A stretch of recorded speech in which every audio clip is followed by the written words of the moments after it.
देखिए, पहली बात तो यशस्वी प्रधानमंत्री मोदी जी ने या भारत की सेना ने कोई भी सीज फायर की पहल अपने तरफ से नहीं की। शुरुआत उन्होंने की, हमारे यहां निर्दोषों को मारा, दुनिया के वर्ल्ड मीडिया में अपना रोना गाना पाकिस्तान रो रहा है, अपनी एक दरिद्रता वाली सोच को दिखा रहा है।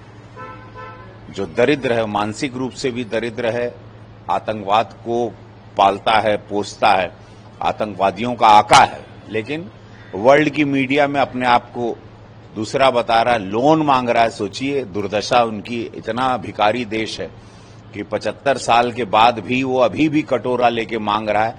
लड़ाई शुरू नहीं हुई कि उसने IMF से इतना बड़ा लोन लिया। तो उसकी सोच है कि फिर आतंकवाद को पालेगा, पोसेगा, उसकी सोच है। वहां उसके गृह युद्ध भी अलग से हैं। हमारे तरफ से सीज फायर की मांग नहीं है। आज भी हमारी एयरफोर्स ने कहा है कि युद्ध खत्म नहीं हुआ है, युद्ध कहीं से भी खत्म नहीं। हमारे प्रधानमंत्री जी को जितना हम पर्सनली जानते हैं और देश जानता है, हमारे सैनिक तैयार हैं हर बॉर्डर पर, हर तरीके से।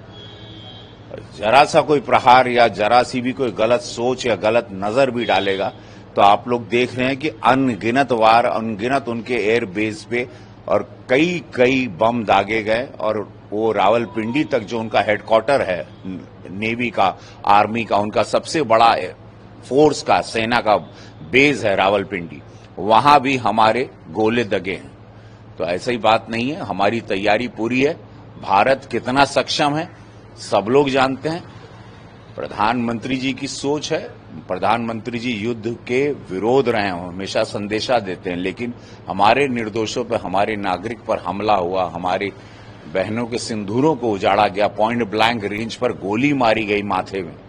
तो फिर उसके बाद ये प्रहार था और ये प्रहार निरंतर चलता रहेगा। जब भी कोई भी अब एक भी घटना आतंकवाद की छोटी भी भारत में होती है, प्रधानमंत्री जी के द्वारा, सेना द्वारा कह दिया गया उसको युद्ध लिया जाएगा और उसको युद्ध की तरह लिया जाएगा और उसको जवाब बहुत तगड़ा मिलेगा, मिलता रहेगा।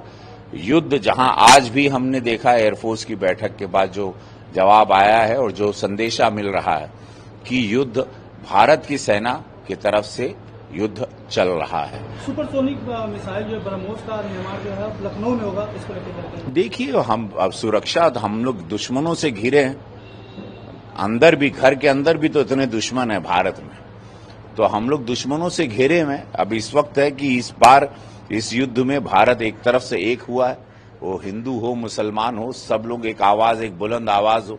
और जो हमारे बाहरी ताकतें हैं, जो दुश्मन है, जो भारत को 4th लार्जेस्ट इकोनॉमी की तरफ देख लिए हैं, 3rd लार्जेस्ट इकोनॉमी बनने जा रहे हैं, जो लोग रोकने की कोशिश कर रहे हैं, उनके विरोध में भारत पे कोई भी प्रहार अब भारत, ये नया भारत झेलेगा नहीं। वो घर में घुसेगा और इतना घर में घुसेगा कि वो जगह भी साफ हो सकती है, वो देश भी साफ हो सकता है। इसीलिए भारत को, प्रधानमंत्री मोदी जी को नहीं छेड़ना चाहिए। इस नए भारत को किसी भी दुश्मन देशों को नहीं छेड़ना चाहिए। ये संदेशा भारत ने दे दिया। उस अनगिनत उसने कई 90 से ज्यादा ड्रोन दागे पाकिस्तान ने, और वो टर्की से बनाए हुए टर्की वाले भी थे, चाइनीज वाले भी थे। आपने सबकी दुर्दशा देख ली। प्रहार उसने बहुत भयंकर किया था पाकिस्तान ने। हमारी सेना 16 लाख से ज्यादा की सेना, और वो 16 लाख में 16 करोड़ से ज्यादा, 140 करोड़ का बल और ईश्वरीय कृपा हमारे पे, हनुमान जी की, महादेव की, दुर्गा माँ की शक्तियां इतनी है। भारत से लड़ना अब पूरे विश्व जान गया, ये युद्ध के बाद अब किसी की ताकत नहीं रही।